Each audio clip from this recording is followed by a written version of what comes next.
This is the standalone laser hair called the Triton. This is what I added to my armamentarium after the team said, oh my gosh, we're so busy, we're just tying this machine up. So I bought this as standalone laser hair. The beauty about the Optimus Max is these hand pieces are now on the Optimus Max. So the Triton has some value here. It's a standalone laser hair. As I mentioned, the reason why to consider buying a standalone, a one-trick pony would be if you have a high volume, which eventually we got to, and we needed just something that just did laser because we're tying up our other devices. So if you have a high volume practice, or if you have a large ethnic population. Because this has two hand pieces specifically tuned for light skin and dark skin. These two new hand pieces now come on the Optimus Max, which is awesome, okay?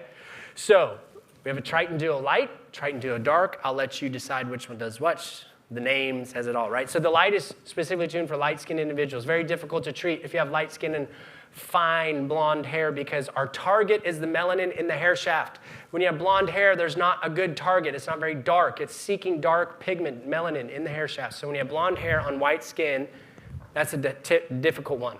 When you have dark skin, like me, or darker, and dark hair, you're going to burn them all up because it's seeking pigment, right? So you got to be very, very careful with that one. So in the former, the dye laser, the one we just got through talking, you can absolutely use that on darker skinned individuals, but it's got to be low and slow, baby, or you can burn someone up. This one, you can be much more aggressive with because it's specifically tuned with the wavelengths to keep your patient safe if they have darker skin.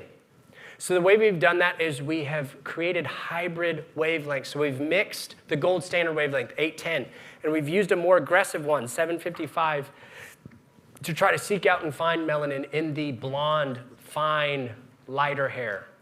We've melded it with a more aggressive wavelength.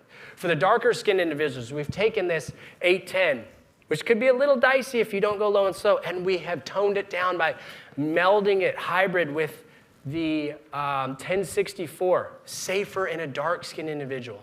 So specifically tuned, two wavelengths. It's the only hair device specifically tuned with FDA clearance that fires two wavelengths at the same time.